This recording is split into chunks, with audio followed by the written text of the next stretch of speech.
Well, Precalc, I hope you know your unit circle because we are moving into the inverse of trig functions.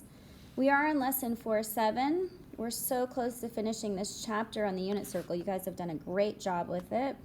Our essential question is, can you evaluate and graph the inverse sine functions? The inverse sine function. For a function to have an inverse, it must be 1 to 1. It must pass the horizontal line test. We did talk about this in chapter 2. And if you notice the graph below of sine does not pass the horizontal line test. So sine x has an inverse only on this little interval right here. So we know that negative 1 to 1 is going to be the range, and negative pi over 2 to pi over 2 is going to be the domain. So let me just mark that this is negative pi over 2 and this is pi over 2. So this is what we're looking at when we talk about the inverse of the sine function. The definition of the inverse of a sine function. The inverse sine function is defined by y equals the arc sine if and only if the sine of y is equal to x, where negative 1 to 1 is the domain and negative pi over 2 to pi over 2 is the range. So you have to know your unit circle. Remember, we didn't really say memorize it, but kind of memorize it because we have to be very, very, very familiar with it. So what this is saying is they're saying find the exact value. So this is saying arc sine, for example, 1a. All right, so in order to communicate to you that they want the inverse, they do ask for this as the arc sine. We are looking for the arc sine of negative 1 over 2. So this is actually saying, hey, where on the unit circle, remember you memorized the unit circle to a degree, or you might use the left-hand trick like I do, where on the unit circle is y a negative 1/2? Now, because of that domain and the range that was given, I don't have the range up here, but you can kind of see the domain right there. And remember that the range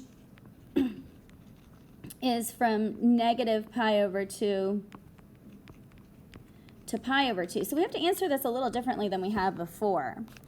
So if I go down the unit circle on the y going opposite, I do get negative pi over 6 as my answer here. All right, moving on. Where is the sine of negative 1?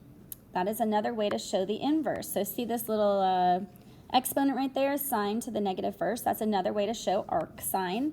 You'll probably see arc sine a little bit more in calculus, but you might see sine to the negative first, or even them talking about it being the inverse. So where on the unit circle is the y 1/2? Well, the last one was negative 1/2. This one's positive 1/2, so this is pi over 6. All right, where on the unit circle is the arc sine negative 1? Where in the unit circle is the y negative 1? Again, we're going to answer in radians. And this radian is what? Nice, negative pi over 2. Now, I love a good trick question. Where on the unit circle is the y root 3? Well, if you look at the domain and you look at the range, we know that this is no solution. This isn't happening on the unit circle. So if I was to graph the arc sine by hand, it's probably better to see this in your book because you know how phenomenal my writing is, my graphing is, my drawing. The arc sine, remember it has all these points. So I'm just going to dot the points where they are. It is going to go through 0, 0. And then we're going to kind of go up. This next point, well, if we look at the unit circle, we know we're going to have the points root 2 over 2 and pi over 4 because we're just switching those points. And then we're going to have 1 and pi over 2. So let me kind of, I'll write the pi over 2 here. So we'll write pi over 3 here, and I guess this would be pi over 4 because that's a little smaller. So at 0, 0, we get this. And then I know when I get to 1, I'm going to call this 1. When I get to 1, I'm actually at pi over 2. But we kind of make some stops in between there. I probably shouldn't have called that one pi over 4. Let me fix that. That's probably not in the right place. So we're going to kind of have a dot here and a dot here. So notice that this travels like this. And then we're going to have the opposite negative, negative. So it's going to kind of travel in the same way. I went all the way to 3. So it's kind of traveling in that same way to here. And we're going to be through negative root 2 over 2 and negative pi over 4. We'll also be through negative 1/2 and negative pi over 6 and negative 1 and negative pi over 2. So this is negative pi over 2. Now, the question is, what happens when I put what happens when I put this y equals the arc sine of 2x? So this is a little bit of a different graph.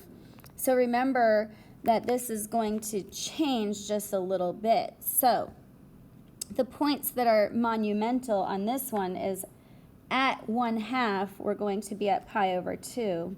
So at negative 1/2, this is negative 1/2, we're going to be at negative pi over 2. So this one's going to be a little bit different of a stretch.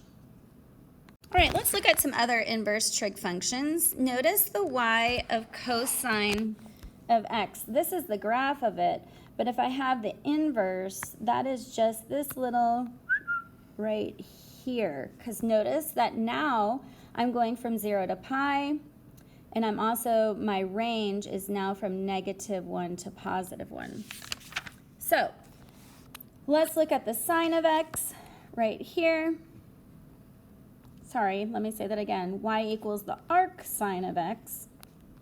And let's look at y equals the arc cosine of x. They're a little different. All right, we will go into tan as well, and these are some things that you need to know. And we're going to notice a few things. First of all, the y equals arc sine of x if and only if the sine of y equals x. Notice this can only happen in the domain between -1 and 1.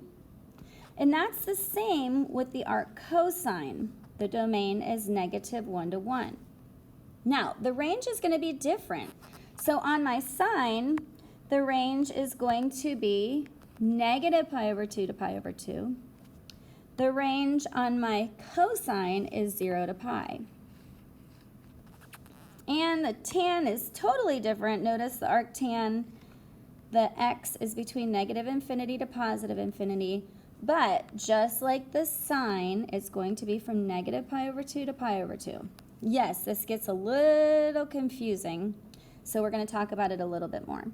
All right, I'm going to continue this in my next video, so go ahead and check out my next video. I'm going to talk about a little trick called All Students Take Calculus.